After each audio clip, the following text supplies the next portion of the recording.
Hey, it's Michael. And before we get into today's episode, I want to let you know that this is the last episode of 2022. As we head into a new year, I'm going to take about a month off. And so I just wanted to give you that heads up. Thank you so much for listening to the show this year. I appreciate it so much. The show has grown, and that's wonderful because the more people that can hear this message of communicating well and asking more questions, I think the better off we are. So again, going to take a little bit of a break as we head into a new year, but I'll be back in the middle of January 2023, stronger than ever. So thank you so much. Have a great and happy new year. And with that, I have got a question for you. When you think of going into a difficult or uncomfortable conversation with someone you disagree with, do you see yourself going into conflict or into combat?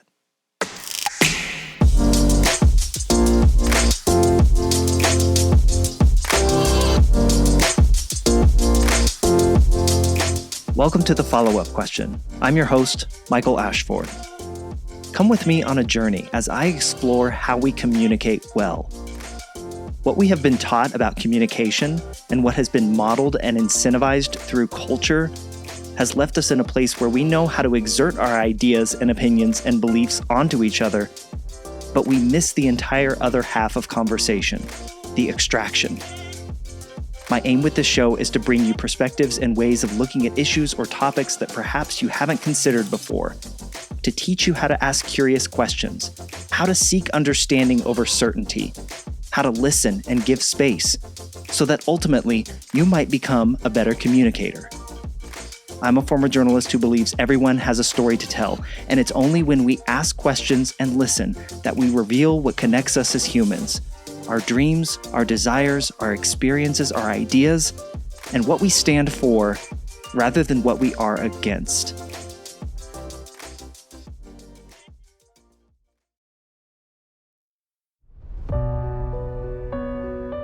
We human beings are an odd species. We're walking contradictions at times, often doing and saying one thing, and then in a momentary breath, we do and say the very opposite. I know for me, I can sit here and talk to you through this microphone in front of me about the value of being more in tune with our emotions and considering our words when we face disagreement, and then be just as filled with righteous indignation as anyone else the next time I see or hear something that I disagree with or that I believe is wrong. We all, myself included, have this ineffective little habit of wanting to be better at something and desiring to show up differently in the world and talking about how we can be better. Yet we struggle to practice the skills necessary for us to do so. And perhaps nowhere is this more true than in conversations about race.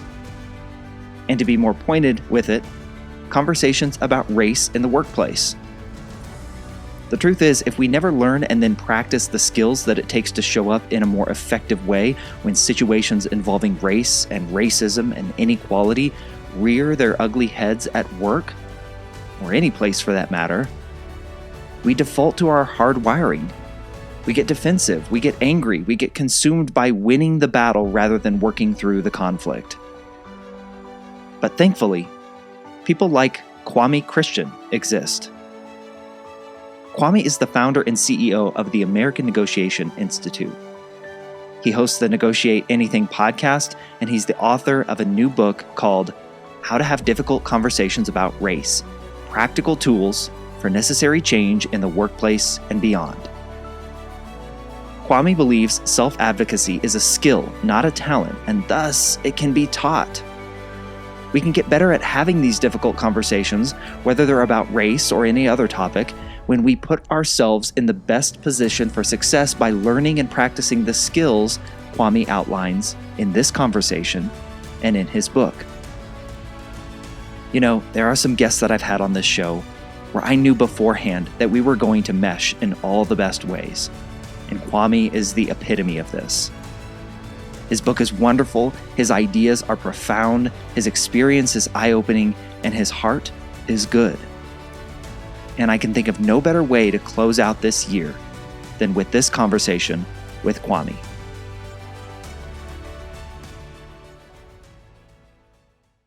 You make the case in your book that the discussion about racial equity and equality, and that we're so interested in having these discussions, but that we have this skill gap.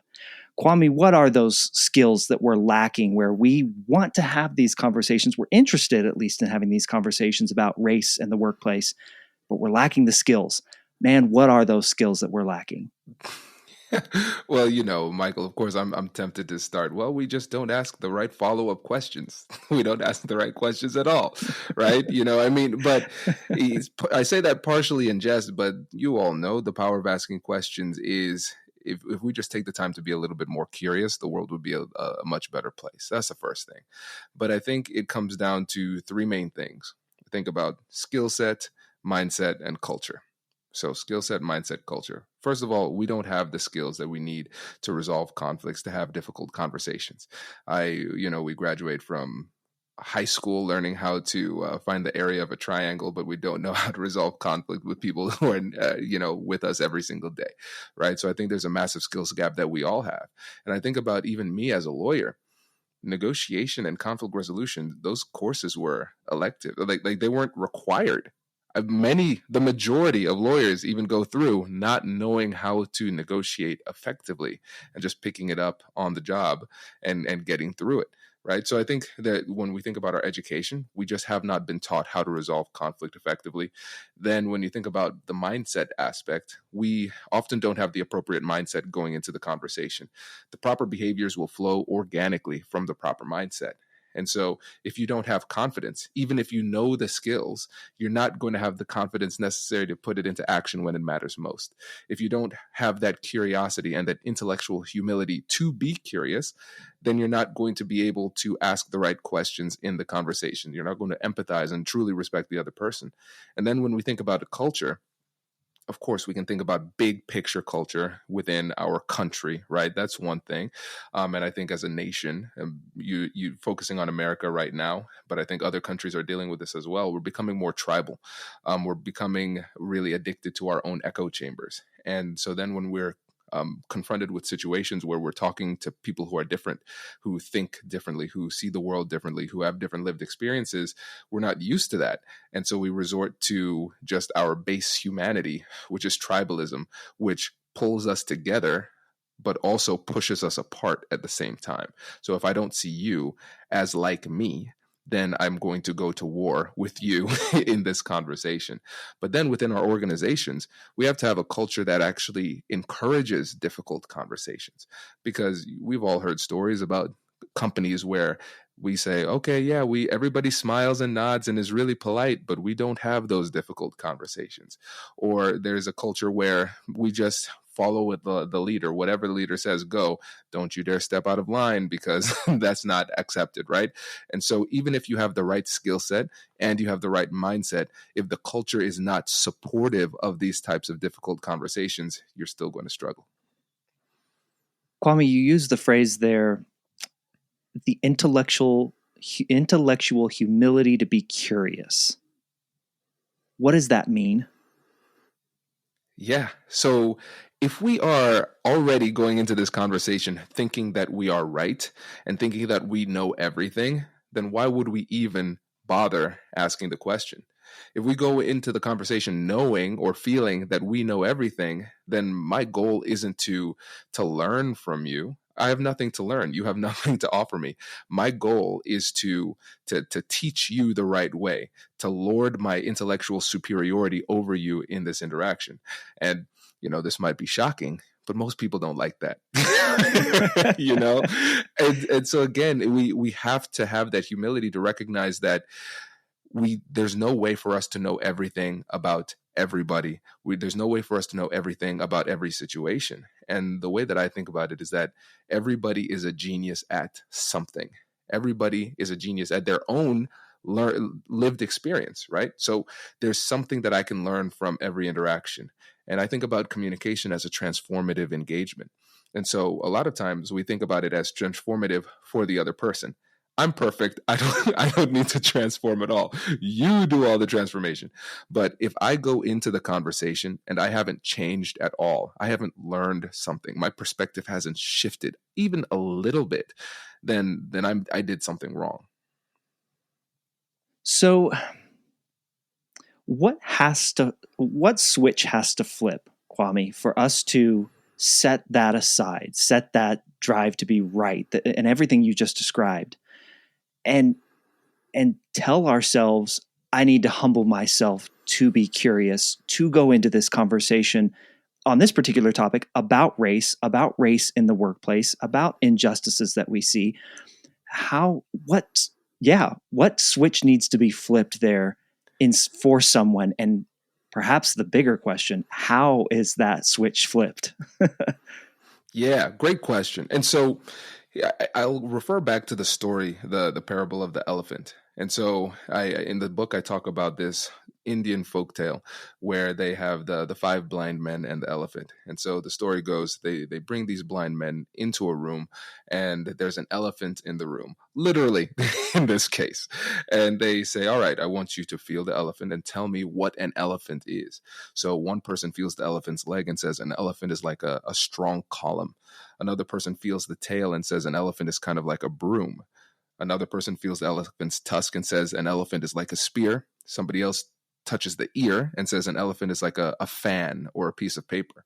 And then the men start to argue with each other. And so who's right and who's wrong? All of them are right and all of them are wrong, right?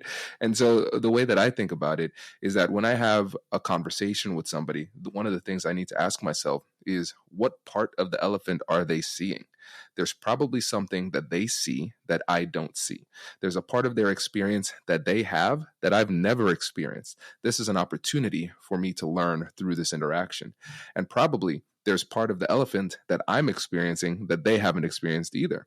And so for me, what I want to do is I want to take the time to learn from them and figure out what it is that they're seeing, and then share with them what it is that I'm seeing too. Because it's rare that somebody is 100% right or 100% wrong.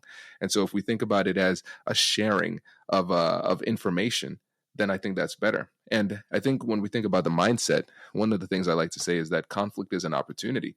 And this is an example of where conflict is an opportunity for both of us to learn through this interaction. Yeah, I think you wrote in the book that no one has a full, no one is the sole arbiter of truth, something to that effect. Before we go any further on this road, Kwame, I'm interested. You mentioned earlier you are a trained lawyer, and I think, just in my view, and you can set me straight here, that so much of law is exerting your idea. If you're in a courtroom, we all can think of the stereotypical, you're trying. I was told in mock trial in high school, never ask a question that you didn't already know the answer to. So we have this view of how a lawyer acts. How did you come to the place you're at now? What's been true for you, Kwame, that you're now having this type of discussion? You're writing this type of book. You're teaching these kind of skills to folks that seem, and you can again set me straight, seem different from how a lawyer was trained. Yeah, I mean, not just different. I mean, it seems completely antithetical to the practice of law, right? Yeah. And so I think it's important to understand my background too, because my undergrad degree is in psychology, and I'm a recovering people pleaser. So for me, I was always profoundly bad at difficult conversations. And when I went to law school, I stumbled into a negotiation course. It wasn't even intentional because I looked at the schedule. This fit my schedule. I said, why not? Let's do it. And it was the first time that I saw psychology in the law so clearly. So I was instantly really enamored and interested. And then the next big revelation was this, and this is the game changer. It was the first time I realized that self-advocacy, conflict resolution, the ability to have difficult conversations was a skill, not a talent. It could be learned. And so I was addicted. I said, oh my gosh, I can get better at this. So they had negotiation courses. So I took every negotiation course I could, but they also had negotiation competitions. And so it's kind of like mock trial, but you're it's before the litigation process. So you're representing a fictional character, fictional client, and you're negotiating with the other side. And judges are watching you to see how you performed.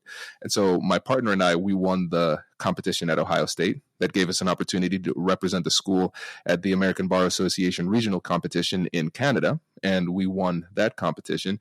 And then we were able to go to the negotiation finals, then in nationals in Louisiana, in New Orleans. How could I forget New Orleans? The food was amazing. And we made it to the semifinals.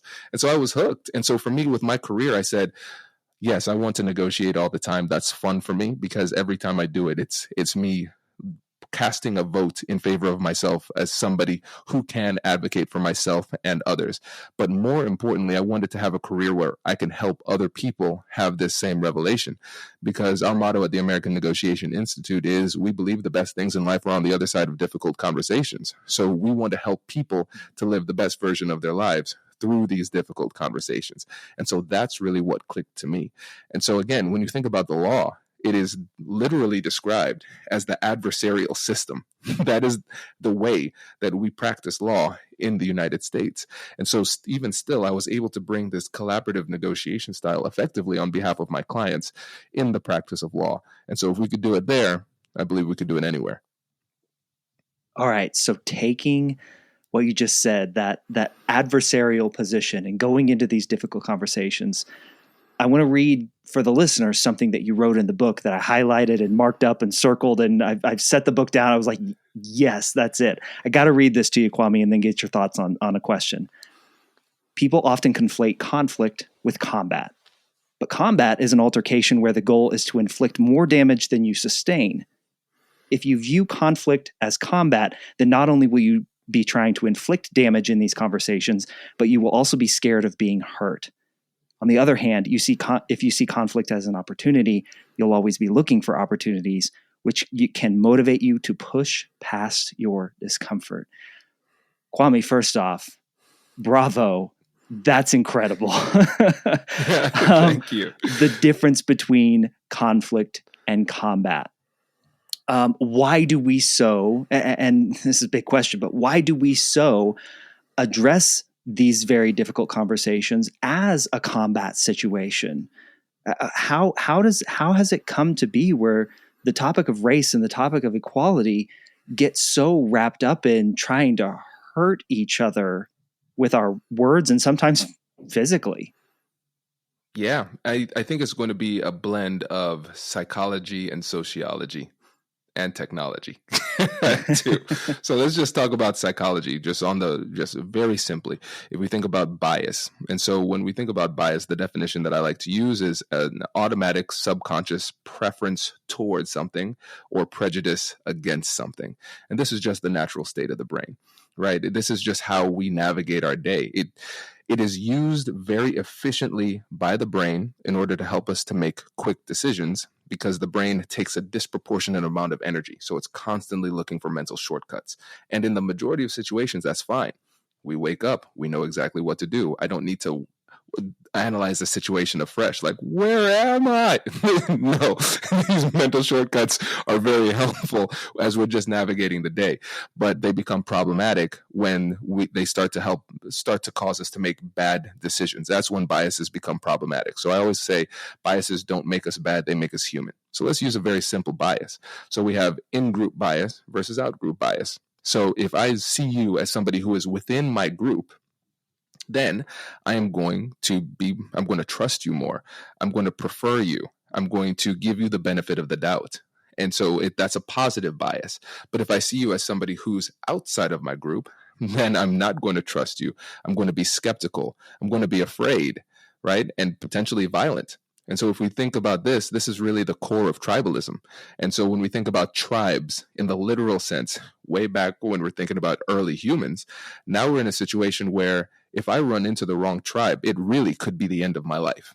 And so this is the underlying psychology that is really playing a role in the decisions that we're making and the difficulty we're seeing in these difficult conversations.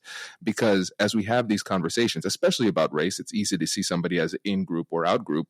But then in conflict in general, My team thinks this, your team thinks that. It's the same psychology at play. And then we extrapolate that across a society. Now this is the sociology. Now we have bigger tribes, we have nations, we have cities, those type of things. We have cultures clashing in that type of way. And then when we layer on technology, we talk about how people like to malign technology, about how it's dividing us, it's creating these echo chambers and things like that.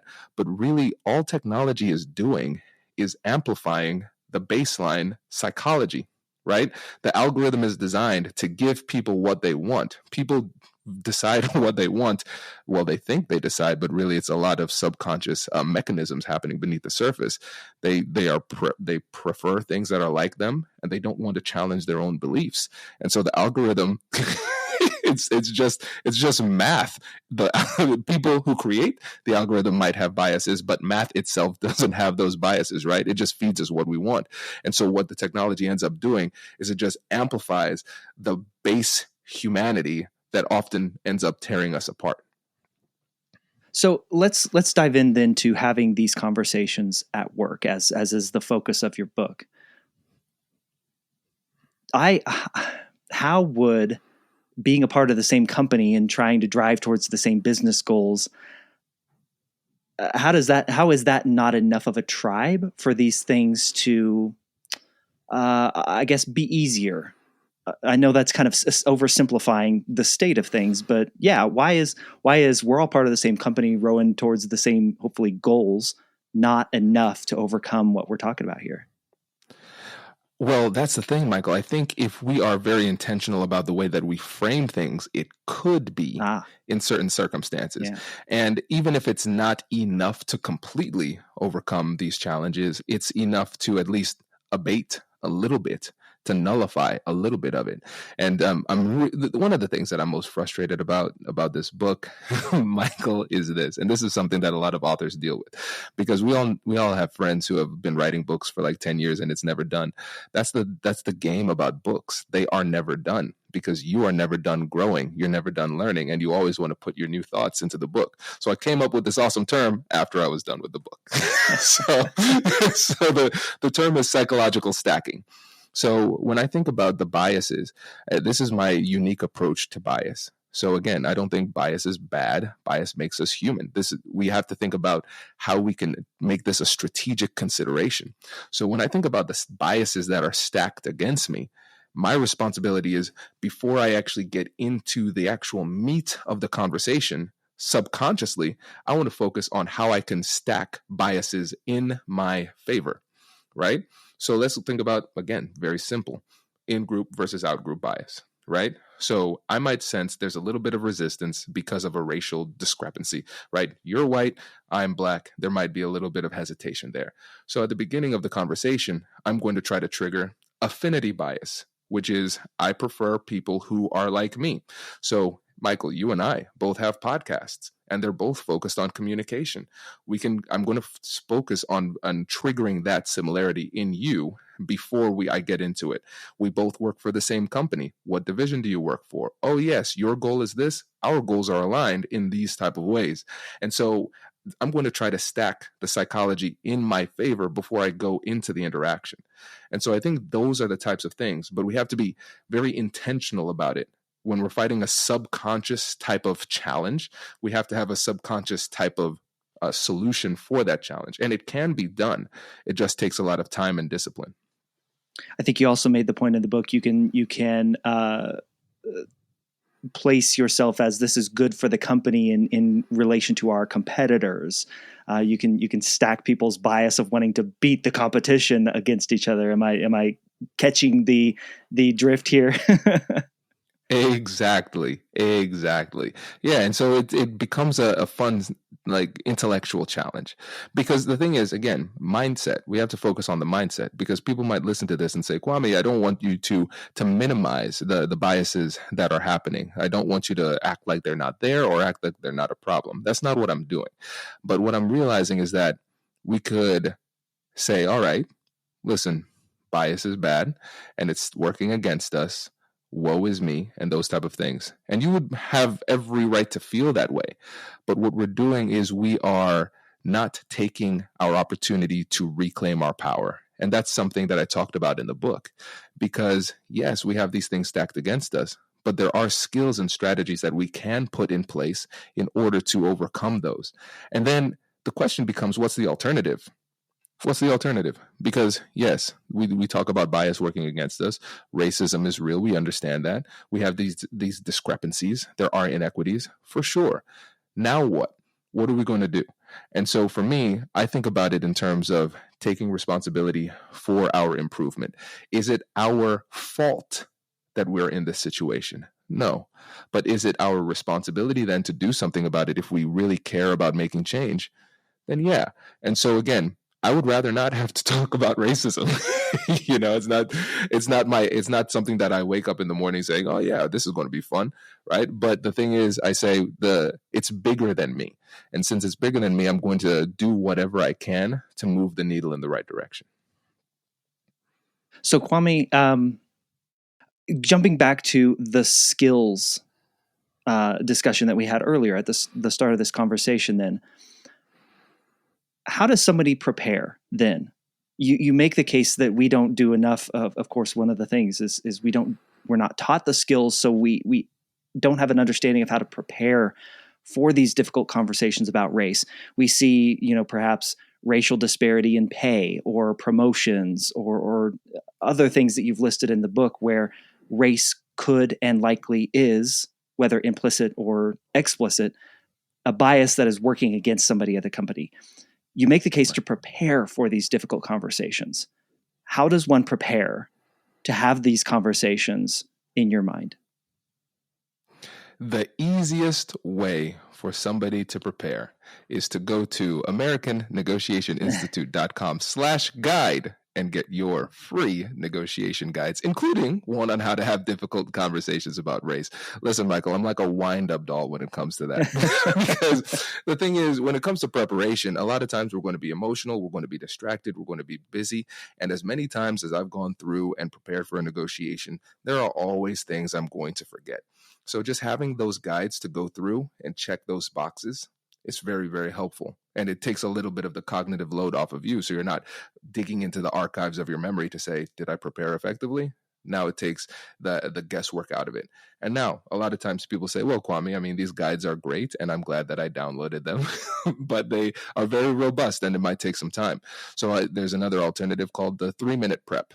So you ask yourself these 3 questions. Number 1, what is my goal in the conversation? Number 2, what is their goal in the conversation? And number 3, what are 3 open-ended questions I can ask during the conversation? And even if you just take that little amount of time and write those things out, that'll help you to feel more prepared. Because I will not bore you with the numbers and the statistics, but just know that there are a lot of studies that demonstrate that the best thing you could do to increase your confidence and your outcomes in a difficult conversation or a negotiation is taking the time to prepare. And most of us do not do it. On the topic then of assuming positive intent, Kwame, why is that not our default?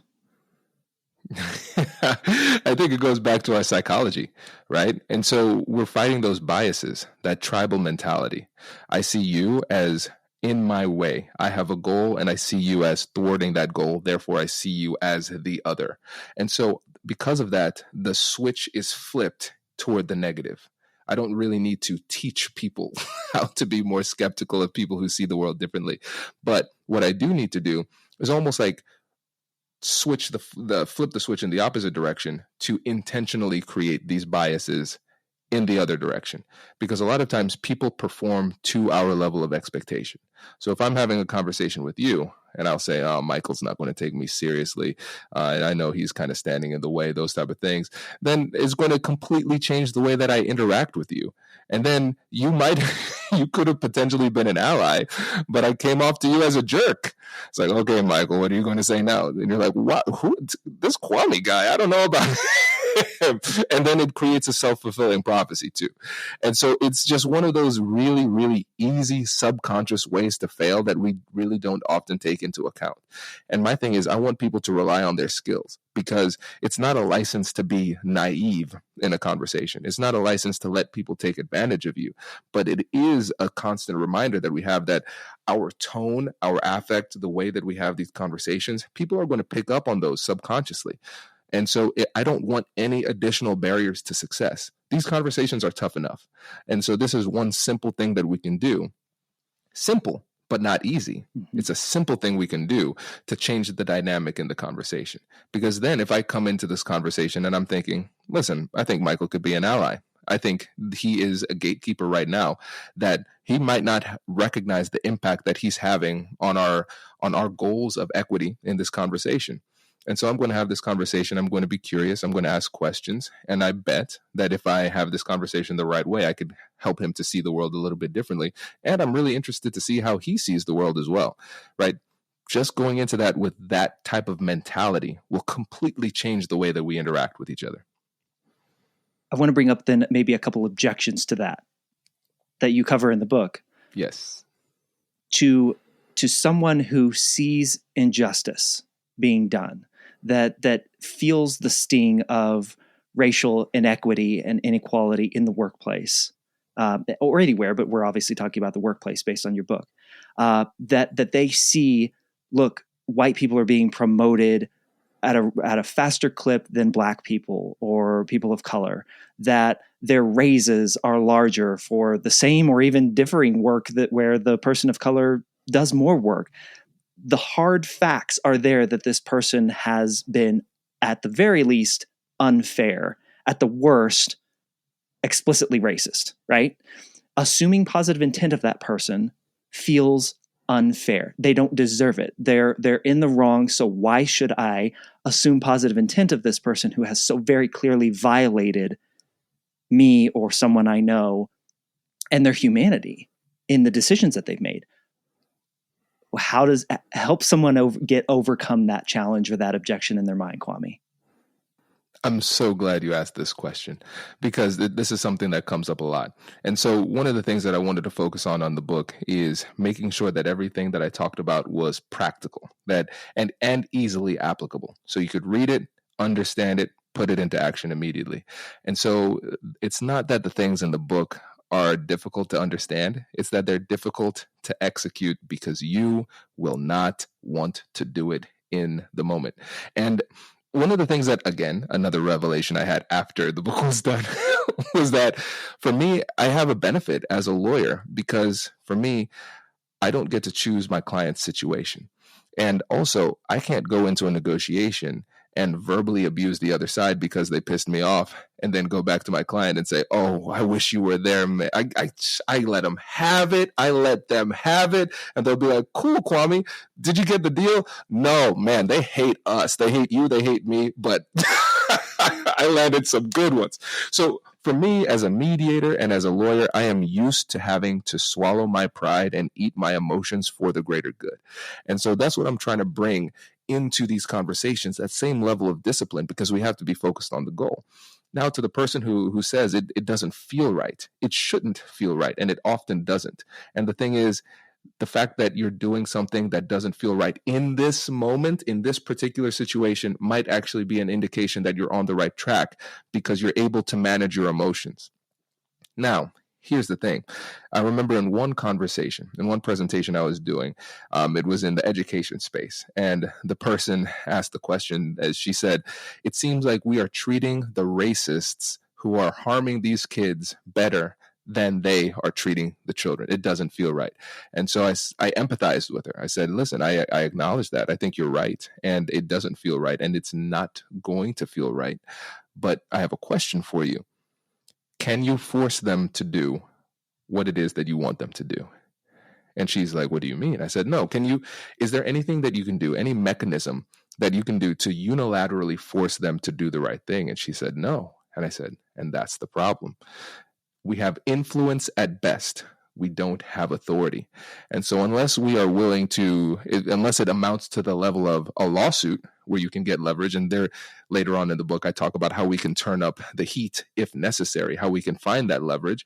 But in these everyday interactions with colleagues where we don't outrank people, influence is our only tool. And so these are the tools of influence. I wish I could just use the book and say, okay, this is how you force people to make the right decisions. It just doesn't work that way psychologically. And so understanding that we have to utilize a little bit of emotional restraint in order to be effective in these conversations. And again, that's why I also had that section on maintaining your mental health.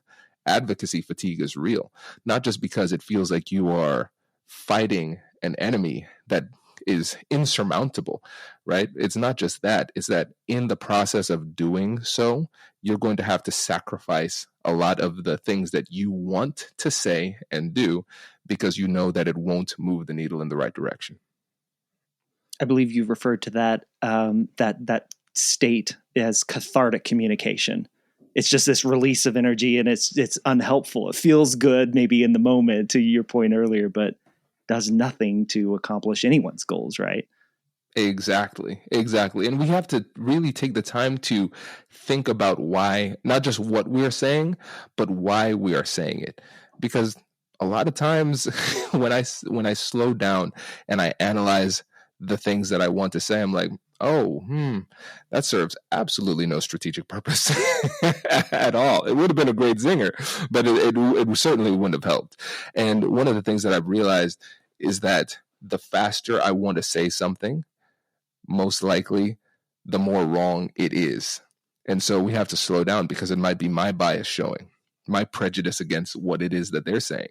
And it's important to say, not all prejudices are wrong. I'm prejudiced against racism. I hope you are too, right?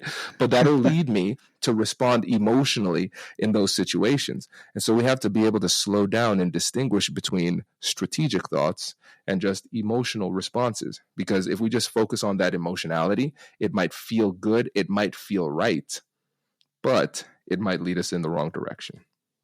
Jumping back to assuming positive intent, can you explain helpful fiction? Why it's helpful to create a completely made up story in your mind about the person that you're talking with in these conversations? Explain that to me, Kwame. Yes, and I'll be honest, Michael, I was hesitant to to put that in the book because it seems so preposterous, but it's been really helpful. And I started to do this in mediation because sometimes as the mediator, I'm not on anybody's side. And the way that I did mediation, it was the facilitative model. So I wasn't pushing anybody to make a deal. So if there was no deal, it didn't hurt me. I'm just trying to be the conduit for communication. And people in mediation, not surprisingly, they're usually not happy. They would rather not be there. And sometimes they resort to cathartic communication when communicating with me. I'm like, look, I'm trying to help you. Why are you attacking me? But I can't, again, one of those situations where I can't respond in the way that I want to respond. So what I would do is I would give them a built-in excuse. I would say, well, maybe their dog died. Maybe they're having some financial problems, something like that, to justify it. Because in my mind, that if I gave them an excuse, it would help me to respond compassionately to what they were saying and doing, even if they clearly did not deserve it. It helped me to perform at a higher level. And then sometimes I realized that my biases were getting in the way because of the way that the person looked, because of the way that they acted, whatever it happened to be. I would become prejudiced against them. I wouldn't like them. And then it would have an impact. Or for whatever reason, I thought they wouldn't take me seriously or they wouldn't adjust their position. So I would say, yeah, I'm not even really going to try. And I would recognize that it would have an impact on my performance. And so a helpful fiction that I put in place was, I believe I can connect with and persuade anybody. And so that helped me to stay in these situations for a lot longer in order to get the deal done. And I think about some of the mediations I had, 3.5 hours long. They can be really, really long, and it doesn't seem like there's any chance of getting the deal done. But we're able to get it done just because of that resilience. But again, I think one of the things that's very important to realize is that, again, this is self-reflection, and I just did not have enough space to talk about this in the book. But there are going to be some times where that willingness to stay in the conversation might lead to a position where you should have kind of given up on this person and moved on in certain situations. But I think it's a matter of degree. As a lawyer would tend to say, it depends. But I think really the challenge that I'm seeing more frequently, especially in these heated types of situations, is that people give up on the conversation and they give up on the person way too soon. Yeah, and one of the things that I wrote down on that note was you wrote in the book, it's not an indictment of the other person's morality. It's a recognition of their humanity. And I thought that was just a fantastic line, Kwame. The book is so good. And like you said, it's got so many just actionable, straightforward tips to help people through these types of conversations at work. Kwame, as we kind of begin to wrap things up here, I want to go to one other point that I thought was super, super just relevant and meaningful to folks. You talk about the difference between presenting evidence and presenting facts and then humanizing that evidence and those facts by using actual people, by giving it a name, by giving it a story, by saying, look, this is happening and here are the facts and here's someone who is affected by this and this is their story. What is the balance that we strike there between presenting facts to level up our argument for perhaps policies that we feel are unfair or what have you, versus getting into storytelling mode and highlighting one person's experience? What's the balance that we strike there, Kwame? It's a tough balance. And I think what people need to understand is that it is very, very rare that facts alone win the day. And I think we could all think about situations where we've had difficult conversations and we've come in with encyclopedic knowledge of what the situation is like. And then you tell the person all the data, all the statistics, and then they just look at you and are like, nah. Your head explodes. Right? You're like, what in the world? What do I do when facts don't work? And so when you think about confirmation bias, really what you have are situations where you have conclusions in search of evidence. And with the power of almighty Google, all beliefs are possible, right? And so when you realize that you're fighting these psychological battles, you need to use psychological tools too. And humans are wired for story. If there's something that, if you're having trouble getting a point across and you feel as though the person isn't listening, one of the easiest ways to get the person to listen is to say, let me tell you a story. It's like they turn into a kid. Oh, really? A story? Right? You can't not listen. And so I think about stories as the Trojan horse theory of persuasion, right? So I tell this story and then they accept this Trojan horse.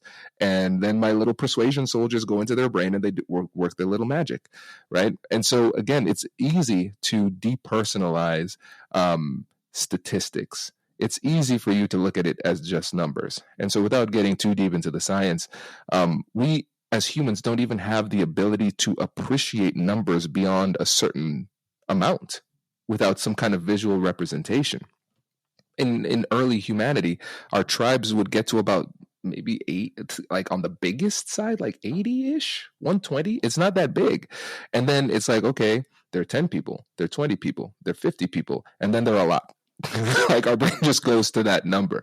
And so in the book I talk about the the only place where Stalin and Mother Teresa agree, because Mother Teresa said you have to focus on the one, and Stalin said if you kill one man it's a tragedy, but if you kill 1 million men it's a statistic, right? And so a lot of times when we have these powerful statistics, we tell the person but they don't feel it. They hear it, they might understand it, but they don't feel it. And decision making is largely emotional. And so instead of talking about millions or hundreds of thousands of people, talk about one person, one sympathetic character, one person who was trying their best, and no matter what happened, this was having an impact on them. Racism was having an impact on them, and it wasn't their fault. And that's what people can really relate to. They can't not relate to it. And so I think that's a storytelling is a really, really powerful element of persuasion that's often overlooked because we have so much data at our fingertips that it makes us a little bit intellectually lazy, where we're saying, I'm going to let the data do the work for me, but the data often doesn't work. I'm going to make a little bit of an intellectual leap here, Kwame, and see if tell me if I'm wrong or not in this question. But is what you just described in storytelling, in humanizing the issue at hand by telling one person's story of how they were affected, is that a way to make these conversations easier? You don't have to remember all the facts. You don't have to remember all the little details of what you wanted to say. You're just telling a story, and that's that just has got to seem easier than trying to remember all the little points of what you wanted to say under each subpoint and under each heading. As you're practicing, as you're trying to get better for these conversations. Is storytelling a way to ease ourselves into it when obviously the conversation is not an easy one at all? Is that too far of an intellectual leap there? No, not at all. Not at all. I mean, just think about it. Let's say you take somebody who has never heard about persuasion, never heard about storytelling. This is just like a natural human who has no education, right? And the natural human is talking to their smaller human, often known as a child. And then you know what you never hear them say? Come here, son. Let me tell you a statistic. No, that's not what people do. That's just not what we do. And it's just a natural thing. We're wired for it.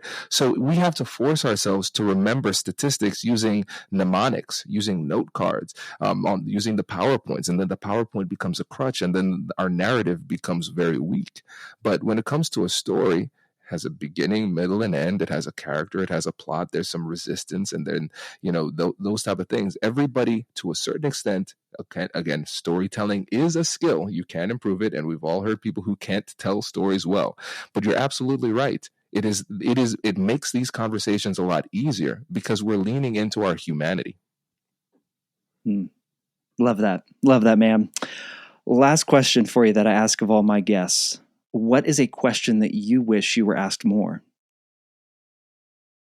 Oh, I love this question. I wish people would ask me more. How can I get one of your trainings? I'm just kidding. So there's never enough people asking that question, right? I know. But I think the real question is, what should I do next? Because here's the thing, when people absorb this information, when they learn about how to have difficult conversations, we have to remember something about emotions. And let's focus on fear. That's the easiest one. There's going to be fear that will hold us back from having these conversations. One of the things about fear is that it is a very crafty emotion. It's not just the thing that you look under your bed and you're like, oh my gosh, that's scary. I mean, that's, the simplest version of fear. But fear will come up in different types of ways. And especially if you're somebody who is very intellectual, oftentimes fear will come in the form of the over-intellectualization of the challenges we face. And so they'll read this book, they'll say, wow, this is really good. Let me listen to Kwame's podcast, Negotiate Anything, found on any podcast player. They might do that. And then they'll say, well, let me read another book. Okay, well, let me take some notes. Well, let me talk to my friend about it. Right. And all the time they're not doing what it takes. They're not having the difficult conversations. They're not putting the skills in action. And so if people were to ask, the most important question is, where do we start? We start now. We start with the next conversation. Just listening to this podcast, you have enough to put something into action. And the thing is, remember, it's a skill, not a talent. You can learn this, but we need to learn through practice. And one thing I always say is, you can win every negotiation. Most negotiation experts won't tell you that, Michael. You could win every negotiation, but we have to think about what winning actually means. And so when I think about winning, if I am doing these two things, then I'm winning. Number one, I am going to put myself in the best position for success. I'm going to use my best skills, my best techniques, and I'm going to do the very best I can under the circumstances in this situation. And number two, I'm winning if I'm getting better through every interaction. So in my mind, there's no such thing as like a real negotiation. There's no game. It's always practice. every conversation is practice for the next one. And so if I'm putting myself in the best position for success, and I'm taking this as a practice opportunity, and after the conversation, I'm looking back at my performance and asking myself, what did I do well?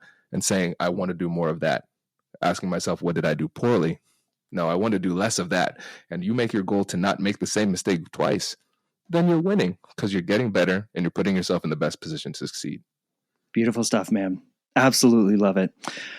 Kwame, I've written down the link to the guide. I'll make sure and link that up. Of course, AmericanNegotiationInstitute.com. You've already mentioned that, as well as your podcast. I'll be sure and link those up. Anywhere else that people can connect with you that you'd like to direct them to?